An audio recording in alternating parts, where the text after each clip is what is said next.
প্রতিটি শক্তি সমন্বিতভাবে দেশের নিরাপত্তা ও তৃণমূলের আর্থসামাজিক উন্নয়নে গুরুত্বপূর্ণ ভূমিকা রেখে চলছে। যে কোনো দেশেই যে কোনো সুশৃঙ্খল বাহিনীর জন্য অনিবার্য এবং অবশ্যই পালনীয় নীতি রয়েছে, চেইন অফ কমান্ড এবং ডিসিপ্লিন মেনে চলা।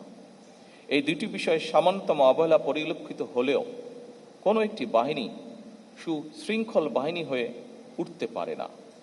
আপনাদের এই বিষয়টি গভীরভাবে মনে রাখতে হবে। কোনো বাহিনীর মধ্যে ডিসিপ্লিনের অভাব পরিলক্ষিত হলে তাদের সম্পর্কে জনমনে আস্থার সংকট সৃষ্টি হয়।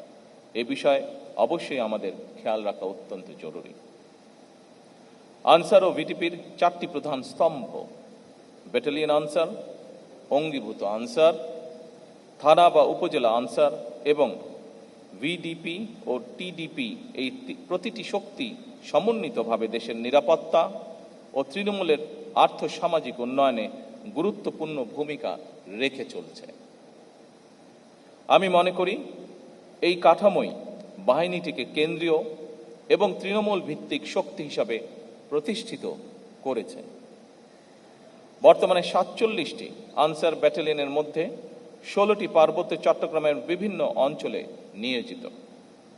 বাহিনীর 52,000 অঙ্গীভূত আনসার সদস্যরা দেশের গুরুত্বপূর্ণ অবকাঠামো, সরকারি দপ্তর, আর্থিক প্রতিষ্ঠান, শিল্প কলকারখানা এবং বিদ্যুৎ কেন্দ্রের নিরাপত্তা নিশ্চিত করা সহ বিভিন্ন দায়িত্বে নিয়োজিত রয়েছেন।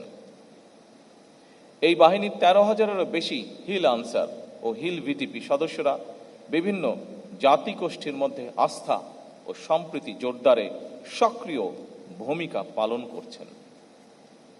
একই সঙ্গে দেশের প্রতিটি ইউনিয়নে একটি পুরুষ ও একটি মহিলা ভিডিপি প্লাটুন বাল্য বিবাহ প্রতিরোধ, নারী নির্যাতন মোকাবেলা ও মাদক বিরোধী কার্যক্রম সহ নানা সামাজিক উদ্যোগে সম্পৃক্ত থেকে জনসচেতনতা বৃদ্ধির কাজ করছে। একইভাবে নগর এলাকায় টিডিপি সদস্যরা শহরে নিরাপত্তা জোরদারে কার্যকর ভূমিকা রাখছেন। ফলে বাহিনীটি কেবল নিরাপত্তা রক্ষা নয়, বরং একই সাথে সামাজিক পরিবর্তনেও গুরুত্বপূর্ণ মাধ্যম হিসাবে নিজেদেরকে প্রতিষ্ঠিত করেছেন। আনসার ভিটিপি নিয়মিত কার্যক্রমের পাশাপাশি প্রযুক্তিগত দক্ষতা বৃদ্ধি এবং কর্মসংস্থান সৃষ্টির ক্ষেত্রেও ভূমিকা পালন যা ইতিবাচক।